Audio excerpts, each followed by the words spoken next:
Imagine this. You're trying to fix a beloved, maybe slightly ancient appliance, and you need this really specific, obscure part. You know, or maybe it's like the middle of summer, but you're planning a winter trip and you suddenly need a proper heavy-duty coat. Or maybe you just really crave your favorite artisanal coffee blend. Right. You search online, or maybe you head to a store and boom, there it is, just waiting for you. Yeah. It feels almost magical, doesn't it? Like, how did that happen? As if the universe just conspired to place that exact item right at your fingertips precisely when you needed it. It does feel like that sometimes. But of course, it's not magic, is it? Behind every perfectly timed delivery, every stocked shelf, there's this incredibly sophisticated, tirelessly orchestrated system humming away. Precisely. And today, we're really pulling back the curtain on that unseen world. We're taking a deep dive into the absolutely crucial and often, let's be honest, underestimated practices of warehousing and inventory management. This isn't just about, stacking boxes in some big building. It's the strategic science, really, of making sure that the items you need, whether that's raw materials for manufacturing the latest gadget or the finished product ready for your home, are available exactly when and where you expect them. It's the silent, robust backbone of global commerce and your daily convenience, really. So our mission for this deep dive, then, is to truly unpack the fundamental reasons why organized storage isn't just, helpful, but profoundly essential to our modern economy. Absolutely so. We'll explore the diverse, highly specialized roles of the actual people who make this intricate dance happen day in, day out. And then we'll journey into the fascinating technologies. I mean, from the barcode you see everywhere to the really cutting-edge capabilities of radio frequency identification, or RFID, that keep everything flowing with, well, astonishing precision. We're kind of offering you a shortcut here, a way to truly understand the complex gears and cogs of the supply chain that directly influence your daily life. Get ready for some genuine aha moments, I think, as we reveal the hidden logic behind that effortless availability. Indeed. And we'll start with some core definitions. They might seem straightforward, but they form the absolute bedrock of these operations. You need to get these right. Okay. Then we'll delve into the specific job titles, the responsibilities that bring these massive operations to life, before moving on to the intricate workings of the tracking systems themselves. Barcodes, RFID, all that. Right. Our goal is really to highlight those key details that often get overlooked but are absolutely vital for maintaining efficiency, ensuring accuracy, and ultimately for guaranteeing that you get what you want when you want it. Reliably, consistently. That's the aim. Okay, let's do it. So let's unpack this with a really fundamental question. It might seem obvious, but it kind of underpins everything. We all rely on countless different goods in our daily lives, right? Food, gadgets, clothes. Everything, yeah. But what actually happens when those goods aren't consistently available exactly when we need them? What's the real impact, the ripple effect? That's the core issue, yeah. And it's far more impactful than just, a minor inconvenience for you or me. Yeah. The fundamental problem is this global, continuous demand for countless items. Yeah. Year-round, without interruption. Okay. And this demand often exists totally irrespective of when or how frequently those items are actually produced, or maybe how much their consumption patterns might fluctuate seasonally. Ah, right. Seasonality. Exactly. Think of essential raw materials for say, a manufacturing plant. You absolutely cannot afford to halt an entire production line just because a specific component isn't immediately available. That's disaster. Huge cost. Huge cost. Or think about a seasonal product like air conditioners. They might be produced fairly consistently over many months, right?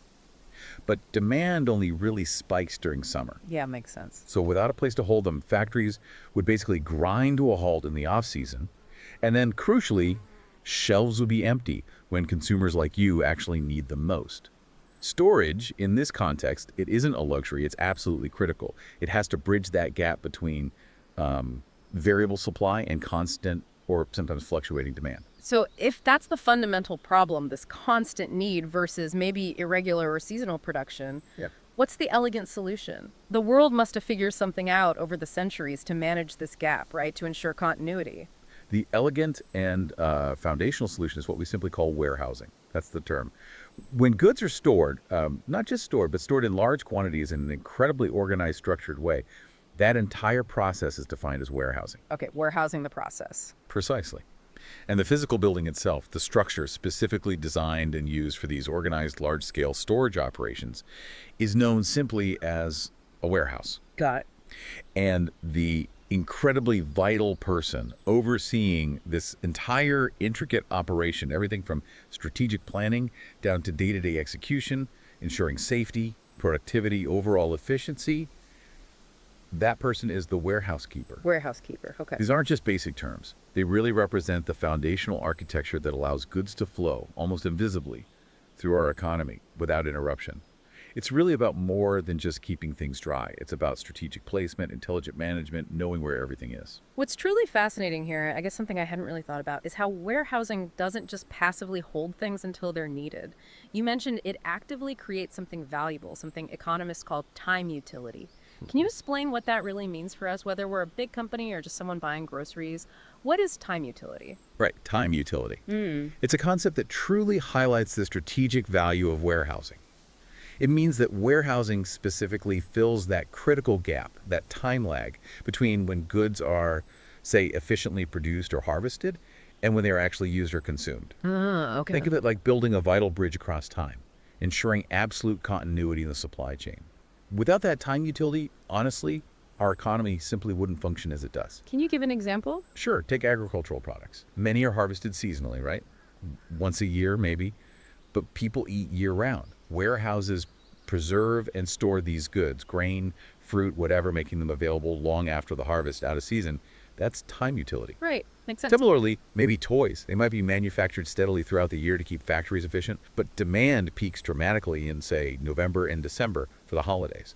Warehousing allows for this steady production to meet that really concentrated demand. So it smooths things out.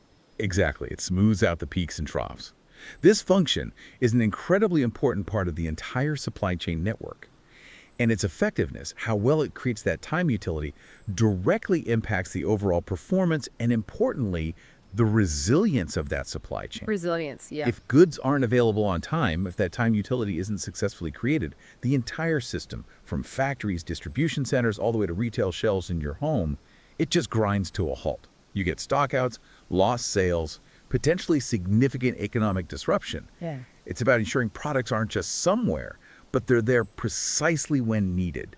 That's what makes them valuable at that moment. That explanation really brings home the strategic importance. It's definitely way beyond just simple storage. So, with such a vital value-creating function, who are the actual players? Who uses these vast storage spaces? Is it just the mega retail chains and huge manufacturers we might think of first? Or is it much more diverse? Oh, far from it. I mean, yes, large retailers are certainly major users, obviously. But the application of warehousing is incredibly broad. It touches almost every single facet of our economy. It's truly ubiquitous. Really? Like, who else? Well, okay, you've got manufacturers, of course. They store everything from raw materials waiting to be processed to finished goods just waiting for distribution. Then there are importers who need to hold goods arriving from overseas, and exporters who consolidate products before shipping them out internationally. Okay, trade makes sense. Definitely. Wholesalers, they rely heavily on warehouses to efficiently distribute products in bulk to various retailers. Transport companies often use warehouses too, maybe as vital transit hubs or what they call cross-docking facilities. Cross-docking. Yeah, where goods are quickly moved from one truck to another, maybe sorted without much actual long-term storage. It optimizes the logistics routes, makes things faster. Quite clever. And importantly, even customs authorities operate warehouses. They need places to hold goods that are awaiting inspection or duty payment or maybe some regulatory clearance. That plays a critical role in managing international trade securely. Wow. Okay. So yeah, this incredibly diverse user-based manufacturers, importers, exporters, wholesalers, transport firms, customs, it really highlights just how deeply integrated and integral warehouses are. Across virtually all sectors of the economy, it's a silent, constant facilitator for global trade, local commerce, and just the smooth flow of goods that defines our modern world. Okay, so we've firmly established the why of warehousing. It's fundamental necessity, creating that crucial time utility. But all this physical infrastructure, all this strategic need, it wouldn't mean a thing without the people actually doing the work, right? Absolutely. It's clearly not just one person, the warehouse keeper, managing a whole building alone. When we talk about seamless delivery, who are the unsung orchestrators? Yeah. The team moving mountains of goods every single day. You've hit on a crucial point there. The sheer efficiency, the safety, and ultimately the success of any warehouse operation absolutely relies on a highly specialized, dedicated, and incredibly coordinated team. It's all about the people. Right. Understanding these distinct roles, it gives you a much clearer picture of the complex, often unseen choreography happening daily within these massive facilities. It truly is a testament to human organization and teamwork, honestly. Let's break down some of the key positions and their specific duties. It's like an intricate daily ballet. Okay, let's hear it. Who's involved? All right, so at the very top, kind of steering the entire ship, you usually have the warehouse manager. A manager. Got it. This is the person at the helm, yeah. The strategic lead who orchestrates the big picture. They've got ultimate responsibility for the overall safety of the work environment that's paramount, the productivity of the entire team, and the overarching efficiency of the whole operation. They're constantly balancing staffing, optimizing workflows, managing budgets, maybe implementing new technologies, making sure all the moving parts work together towards common goals, like hitting delivery targets, keeping inventory accurate. Sounds like a big job. It is. Then, directly assisting the manager, providing that vital frontline supervision, is the lead hand. Lead hand. Okay. This role is absolutely crucial for day-to-day execution, for problem solving right there on the warehouse floor. Lead hands, they direct and supervise other workers. They make sure all orders are filled correctly, precisely, and critically on time. Kind of like a team leader on the floor. Exactly. They act as the manager's eyes and ears on the ground. They troubleshoot immediate issues, make sure everyone's following procedures, maybe coach staff to maintain peak performance. They're key for smooth product delivery. Makes sense. Who's doing the actual moving of stuff? Right. Well, physically moving the vast quantities of goods, often with incredible skill and precision, we find the forklift driver. Ah, the forklift, of course. These individuals are responsible for the daily moving, stacking, unstacking, managing of inventory, whether it's incoming materials or outgoing products. And their work, it requires not just immense precision, navigating narrow aisles, hoisting heavy loads way up high, but also an unwavering commitment to safety. Yeah, I bet. They ensure every single piece of product, from a tiny box to a huge pallet, is exactly where it needs to be within the complex layout of the warehouse, all without damage or incident. Very skilled operators. Okay. What about keeping track of it all? The data side. Good question. Diving into the intricate world of data and digital records, we encounter the warehouse specialist. These individuals are absolutely vital for maintaining the accuracy of the inventory. That's their focus. They often employ advanced tracking systems, maybe like those provided by industry leaders such as Extensive, for example, to maintain precise stock levels and ensure really efficient inventory management. So they use the tech? They use the tech. They are the essential data stewards on the ground. They're reconciling physical counts with the digital records, identifying discrepancies, maybe optimizing storage locations to maximize space and retrieval speed. They make sure the digital picture matches the physical reality. Super important. Absolutely. Who handles stuff coming in and going out? The paperwork side. Right. Handling the administrative and logistical gateways for all goods flowing in and out are the clerk, shipping and receiving. Sometimes just called shipping and receiving clerks. Oh, clerks. Their main job is basically to guarantee that all products you order or that a company receives end up exactly where they're supposed to be. This means meticulously checking incoming shipments against purchase orders, preparing outgoing shipments with the correct documentation, labels, everything, and preventing any damage or loss during transit. They handle all the essential paperwork and digital records. They're the critical link between the physical movement and the admin systems. Gotcha. What about the heavy lifting? Literally. Literally, yes. For the heavy lifting, we have the loader-unloader. Makes sense. As their names clearly suggest, a loader efficiently and securely puts products onto outgoing trucks or containers, while an unloader skillfully and safely takes products off incoming trucks. They are the physical muscle at the loading docks, ensuring the efficient, safe, and swift movement of goods at these critical choke points in the supply chain. They minimize vehicle turnaround times, maximize throughput. Very physical job. Definitely. What happens once it's inside? Who puts it away? Once goods are safely inside the warehouse, the stocker takes over. This role sounds simple, but it's profoundly important. The stocker. Their primary duty is to focus on the warehouse's shelves, the storage space, making sure they stay consistently stocked and, crucially, meticulously organized. Good organization isn't just about neatness. It's absolutely key to efficient retrieval. So you can find things quickly. Exactly. Making sure products can be found quickly, accurately, and safely when an order comes in. It reduces search times, prevents errors. Good stocking is fundamental. Okay. And when I place an order, who actually goes and gets the items? Right. Speaking of orders, The order selector, sometimes called a picker, is directly involved in that critical process of fulfilling customer requests. Order selector. These team members actively select specific products, often from lots of different locations within the warehouse, to fulfill individual customer orders. Before those orders are then prepared for shipping. This is really where your customer satisfaction begins. Their speed and accuracy directly impact what ultimately arrives at your door and whether it's the right stuff. A crucial step. Very crucial. Then, closely related, you have the receiving associate. They have a dedicated and vital role right at the entry points of the warehouse. Receiving associate, so focused on incoming. Exactly. Receiving employees are specifically tasked with handling inventory as it moves into the warehouse, meticulously verifying counts against the delivery documents, checking for any damage from transit, and recording its arrival into the inventory system accurately. This is where the initial accuracy of the inventory count often starts. Getting it right at receiving sets the stage for everything else. Right? Garbage in, garbage out, basically. Precisely. And finally, as products prepare for their final journey to the customer, the package handler steps in. Package handler. Last step. Pretty much the last touch point in the warehouse. These individuals manage the crucial last-mile preparations inside the facility, handling the packaging, making sure it's secure, labeling the shipments correctly as they move products towards their final destination.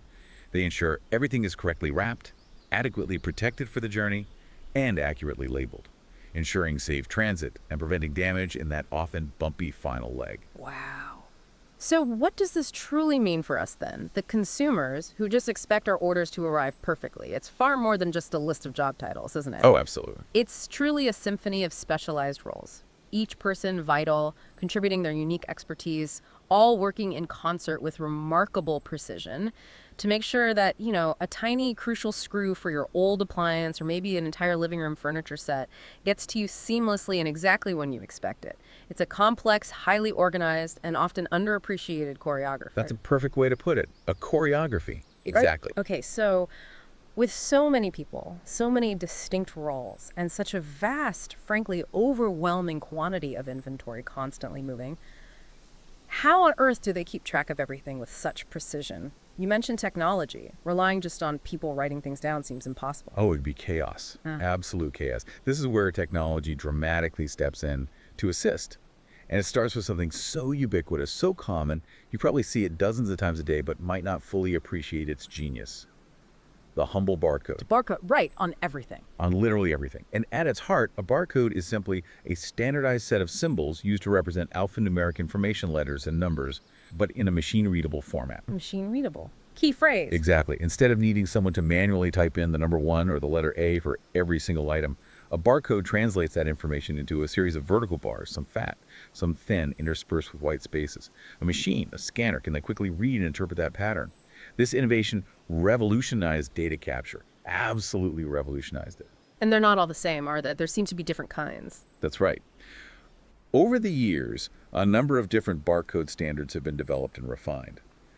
They've evolved into what are now widely accepted languages or visual rule sets known as symbologies. Symbology is bad. These symbologies dictate exactly how the lines and spaces encode specific information, like a set of grammar rules for the barcode. This allows different scanning devices from different manufacturers to accurately interpret them, which is crucial for interoperability. So, if I were to look really closely at a barcode, like squint at it, Right. what exactly am I seeing? What's its fundamental anatomy that lets it pack in information? Okay, good question. A typical barcode is usually presented as a square or more often a rectangle. It comprises that combination of vertical black lines of varying thickness and height, carefully interspersed with white spaces. Those widths and spaces are the code. And crucially, beneath these lines, you usually find a sequence of numbers printed. That's the human-readable representation of the data encoded in the bars above, just in case the scanner fails, or you need to manually check it. Ah, okay. Backup. Exactly. Together, these elements, the bars, the spaces, the numbers, uniquely identify specific products and carry their relevant information. Now, what's truly fascinating here is that barcode symbologies come in two basic but distinct varieties. Each is optimized for different data density and different applications. Two types. What are they? So first you have the linear configuration. This is often referred to as a 1D barcode. It consists of that single row of dark lines and white spaces that everyone recognizes. Like on my groceries. Exactly. Think of the traditional barcode you see on almost every product in a grocery store that's usually a UPC, Universal Product Code. It's straightforward, very efficient for basic product identification, and incredibly quick to scan. That's the classic. Okay, lineal or 1D? What's the other type?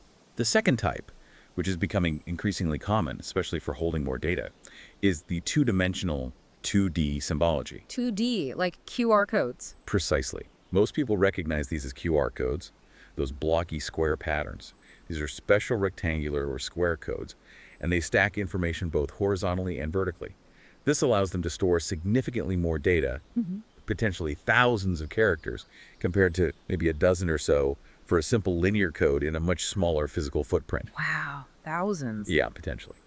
This ability to pack in much more information into a compact area, maybe a website URL, detailed product specs, contact info, even small snippets of text, is a crucial distinction, especially for environments where label space is really limited, or you need to embed richer data directly onto the item. Okay, that makes sense. So, beyond just looking different and allowing for quick scanning, what are the real tangible benefits of using barcodes in a warehouse or a factory? Why did this tech become so fundamental? Well, it's primarily a profoundly powerful tool for managing information, with incredible efficiency and, crucially, accuracy. That directly impacts the bottom line. How so?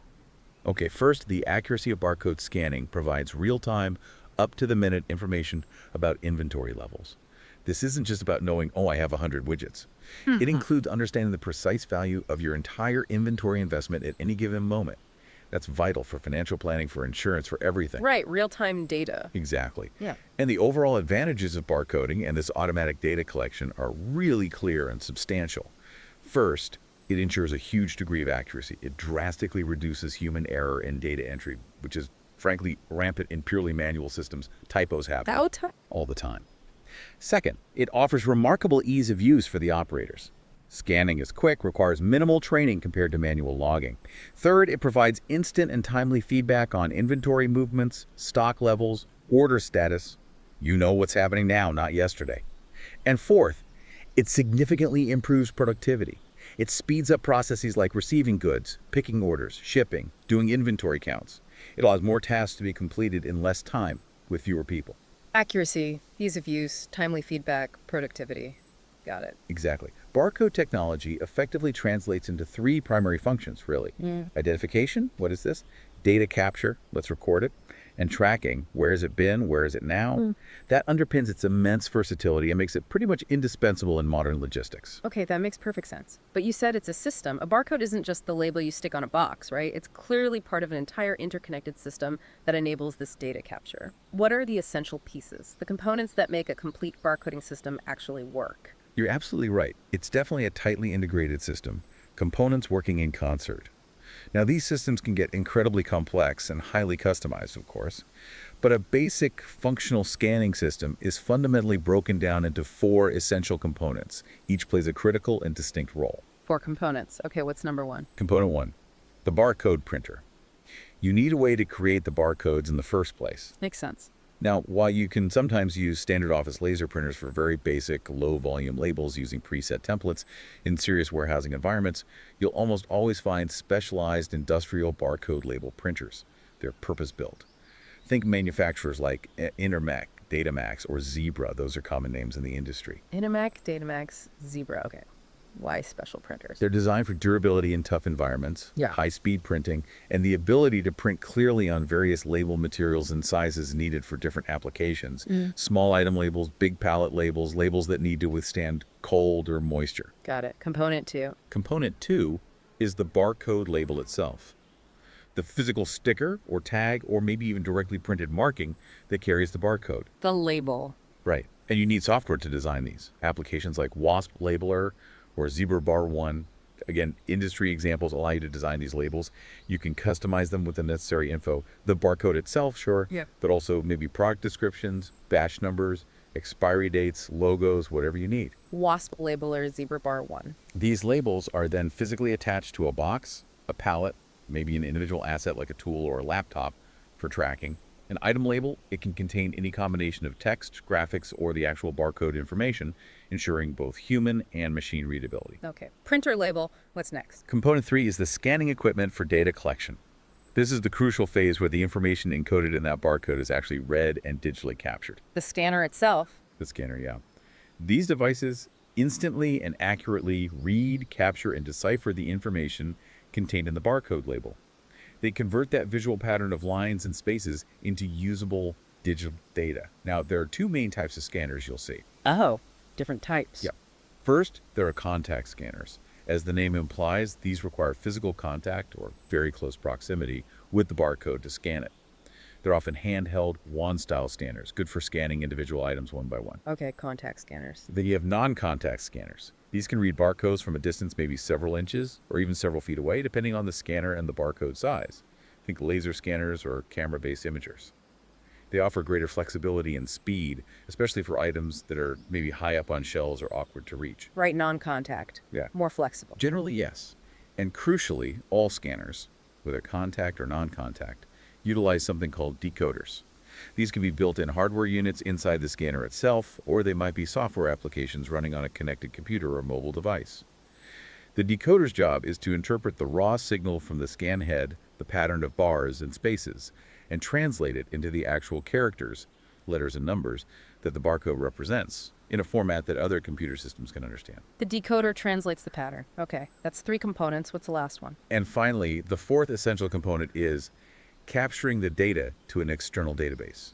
Once the barcode information is scanned and successfully decoded, you need a robust database of some type, a central repository. This is where all that captured information is relayed, stored, and continuously updated, ideally in real time. This external database is what transforms that raw scan data into actionable intelligence. It allows for comprehensive inventory tracking, generating detailed reports on stock levels or movements, conducting historical analysis, and enabling informed decision-making across the entire operation. It's like the central nervous system that makes all the collected data truly valuable. Printer, label, scanner with decoder, database. Okay, I see how they fit together now. So if we put all these interconnected components together, what does this truly mean for tracking an item across its entire life cycle? Say from a factory floor, maybe thousands of miles away, all the way to its final destination on, my doorstep. It means achieving comprehensive end-to-end visibility, which is absolutely transformative for managing complex supply chains. Barcodes can be used, and are used, to track a product throughout its entire journey, right through the supply chain and the internal workflow. Potentially, yes. This means capturing data at every significant touch point, from when it's manufactured and packaged, through various stages of warehousing, receiving, storing, picking, then transportation between facilities, and ultimately maybe to the point of sale in a retail store or direct delivery to a consumer. Wow. And crucially, these barcoded numbers, often serial numbers or batch codes, can also be used to trace a particular item all the way back to its original manufacturer. This provides incredible traceability and accountability. Traceability, that sounds important. Why? It's invaluable for several reasons. Think about a product recall. If there's a safety issue, specific batches identified by their barcodes can be quickly located and removed from sale, minimizing risk. For quality control, if a defect is found, you can trace it back to maybe a specific production run or supplier. And for customer service, having that detailed tracking history allows companies to provide precise delivery information or investigate issues much more effectively. It offers a detailed, essentially unalterable history for every single item, which really bolsters trust and efficiency throughout the entire chain. Okay, barcodes are clearly fundamental. Powerful tool, incredible efficiency, that traceability is key. But you hinted earlier, technology never stands still. There are always new challenges, maybe limitations to barcodes. What's the next evolution in tracking? Something that takes efficiency and data collection to a whole new level, pushing beyond what barcodes can do. This raises a profoundly important question, yeah. Right. And it directly addresses some of the inherent limitations of barcodes. For instance, what if you didn't even need that direct line of sight to scan an item? Barcodes need to be seen by the scanner. Right, you have to aim it. You have to aim it. What if you could read not just one item at a time, but literally hundreds of items simultaneously, all at once, without a person needing to meticulously aim a scanner at each individual tag? Hundreds at once. Wow. That's precisely where radio frequency identification RFID technology comes in. RFID. RFID. Okay.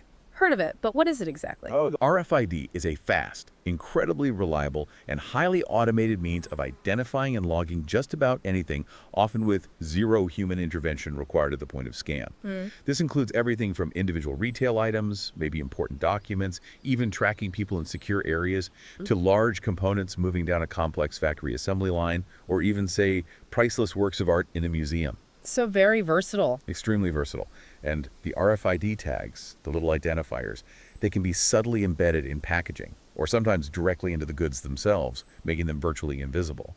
Plus, importantly, RFID can also provide an integrated electronic article surveillance, EAS function. EAS. What's that? Electronic article surveillance. That's the technology used in security tags in stores. The ones that set off an alarm if you try to leave without paying. Ah, those things. Right. RFID can build that function right in. Yep. It's a critical integrated feature for preventing theft in retail environments, triggering an alarm if an item with an active RFID tag leaves a designated area without being properly deactivated at the checkout. So identification and security in one. That sounds genuinely revolutionary. Almost like, well, magic, as I said before. Right. Or something from a sci-fi movie. How does this no line of sight automatic identification actually work? What are the underlying principles, the key components that make an RFID system function? It definitely feels like a massive leap in capability compared to, pointing a scanner at a barcode. But it's based on very real and well-established physics principles. Radio waves, basically. The principle of RFID involves several distinct but interconnected key components working together. It's like a sophisticated dance of radio waves and data transmission. Okay, break it down for me. What are the components? All right. At the very heart of the system, usually, is a passive RFID tag. Passive. Meaning it doesn't have its own battery or an internal power source. It's passive. This is a small, often flat device, maybe like a sticker or embedded in plastic. Now, when this passive tag is exposed to the specific electromagnetic waves emitted by an RFID reader, Okay. it ingeniously draws a tiny amount of energy directly from those incoming radio waves. It harvests just enough power from the reader's signal. Powers itself from the signal. Clever. Very clever. This harvested energy then allows the tag's tiny chip to briefly power up and broadcast its unique identification information back to the reader. This unique identifier is often called the electronic product code, EPC. EPC, electronic product code. Right. This EPC allows for unique item-level tracking. That's a significant step beyond the typical barcode UPC, which usually just identifies the type of product, not the individual item. RFID can give every single instance of a product its own unique ID. Item level tracking. That's a big deal. Huge deal for inventory accuracy and traceability. Okay, so you have the tag. Next, you obviously need the RFID reader. The reader, like the scanner for barcodes. Similar function, but works differently. The reader is the device responsible for generating those electromagnetic waves that power up the passive tags. It essentially interrogates or activates any tags within its range. And then, crucially, it receives and interprets the radio frequency response broadcast back from the tag. It's the central brain that initiates the communication and gathers the data from potentially many tags at once. Okay, tag and reader. What else? Then there's the communication link between them. This is called the AR interface. AIR interface. Yeah, it just refers to the specific communication protocol, the set of rules, the radio frequencies used, the modulation techniques that governs how the tag and reader talk to each other, how they exchange data wirelessly. This interface is often specified using international standards to ensure different manufacturers' equipment can work together. Common standards you might hear mentioned are the Auto ID standard or maybe ISO 18706.center. Auto ID, ISO 18006.center. Okay, standards are important. Very important for interoperability. And finally, there's often a critical back-end component that processes all the raw data coming from the readers. This is sometimes called a savant server or middleware. Savant server middleware. Right. This robust server component often includes real-time event management services, EMS, and a task management system, TMS. Its main purpose is to filter the potentially massive continuous stream of raw information coming from multiple RFID readers, because remember, they might be reading hundreds of tags per second. Right, lots of data. Exactly. So the middleware filters it, processes it maybe for anomalies or specific trigger events like a tag entering a wrong area, and then passes this refined, actionable data up to the next level of the enterprise system, like the warehouse management system we talked about. It's the intelligent filter that transforms all that radio chatter into meaningful business intelligence. Okay, wow. Passive tag with an EPC, reader, AR interface using standards like Auto ID or IS 18006.center, and a savant server or middleware with EMS and TMS. That's a lot of acronyms and technical pieces. But what's truly fascinating, as you say, is how all these distinct elements work together. From a tiny batteryless tag to a powerful server, all working in concert to achieve something a barcode just can't. Identify items instantly without direct visual access and potentially hundreds at a time. It's a testament to highly integrated system design. Absolutely. And the advantages of RFID, which stem directly from that integrated no line of sight design, they are truly transformative. They're substantial. Like what specifically? What are the big wins? Okay, firstly, it provides really substantial productivity gains. Just imagine scanning an entire pallet load of goods in literally seconds as it passes through a doorway, rather than having an employee manually scan each individual box barcode. This dramatically accelerates processes like receiving inventory, doing stock counts, confirming shipments. Huge time saver. Yeah, I can see that. Secondly, it offers much, much greater accuracy than manual methods or even single barcode scans. It drastically reduces human error in counting and identification. RFID can often push inventory accuracy levels from maybe a typical 60-70% in some manual systems up to 99% or even higher. That's massive for knowing what you actually have. 99% plus. That's incredible. It can be. Thirdly, there's the significant elimination of relabeling costs and effort. Barcode labels can get damaged, smudged, fall off. RFID tags are often more durable, sometimes embedded within the product or packaging, or crucially, they can often be reprogrammed electronically. This reduces the waste and labor associated with constantly replacing damaged barcode labels.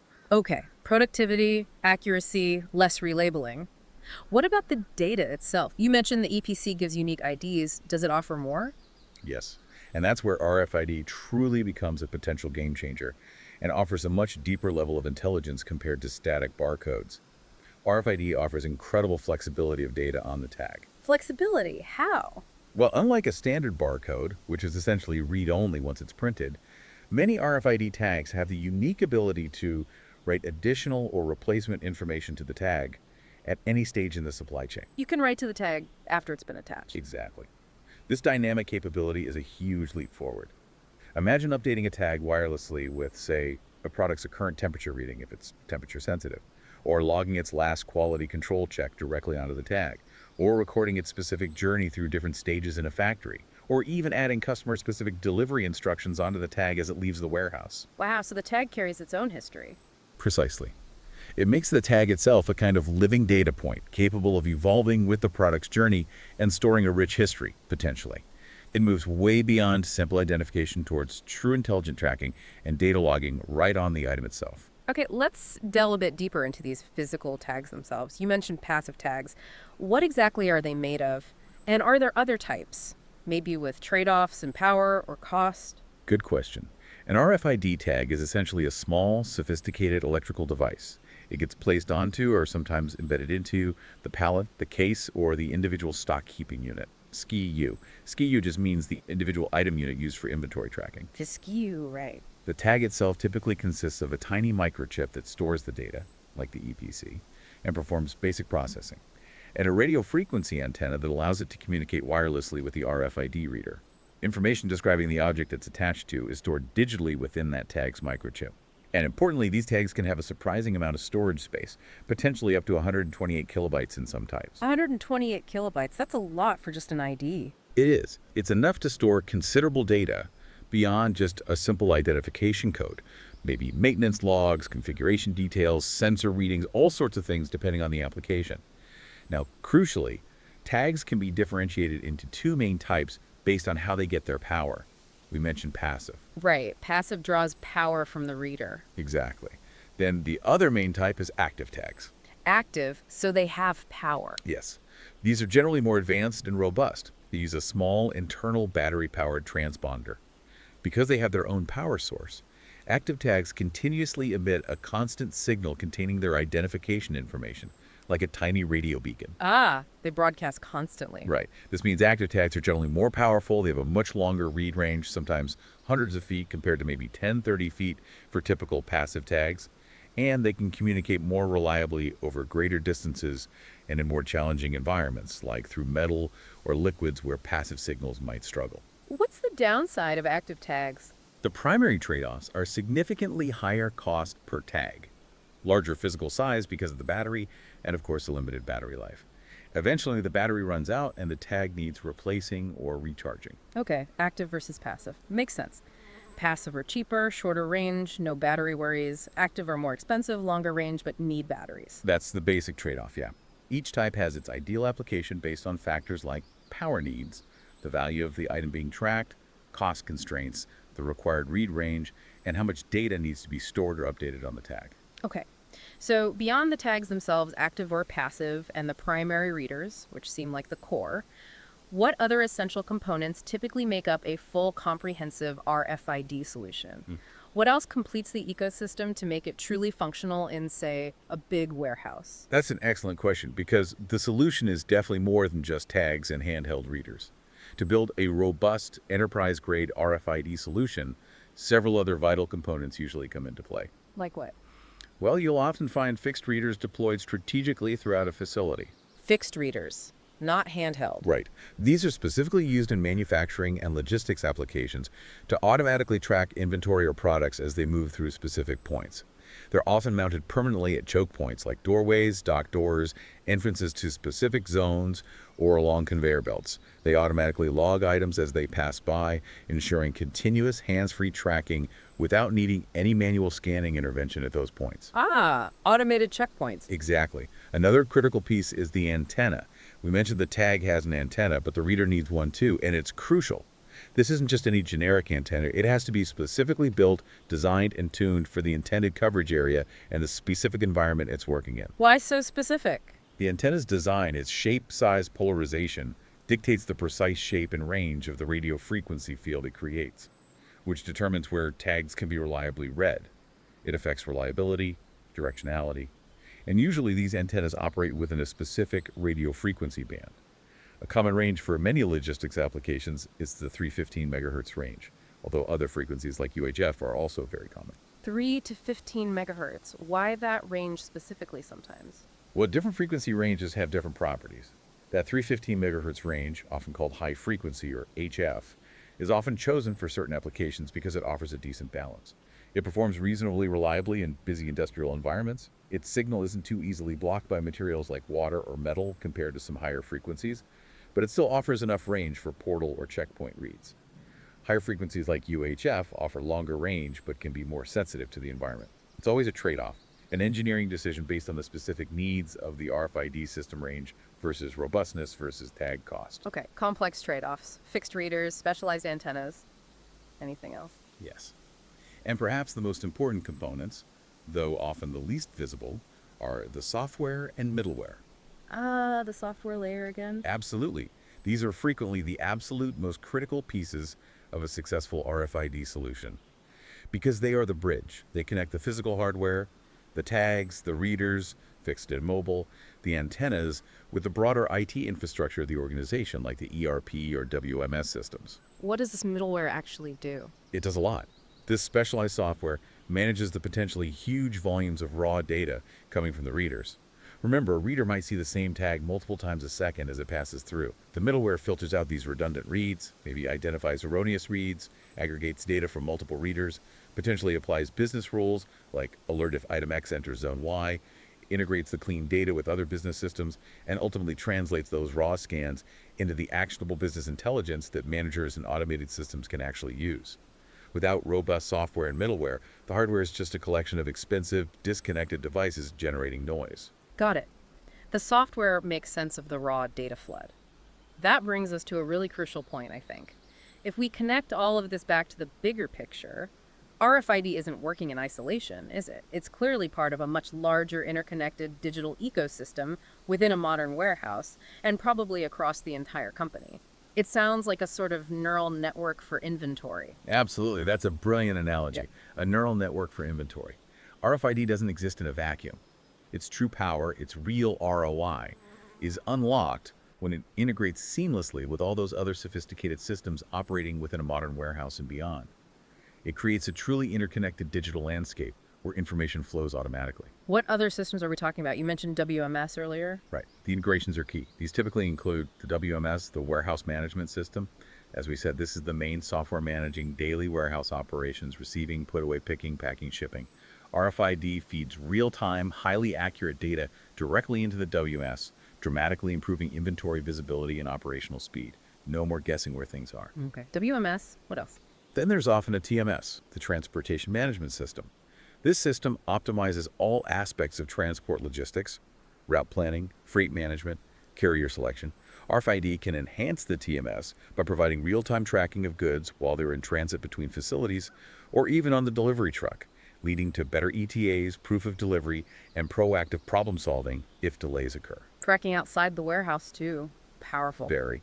We also have the EMS, the Event Management System. We touched on this with the middleware.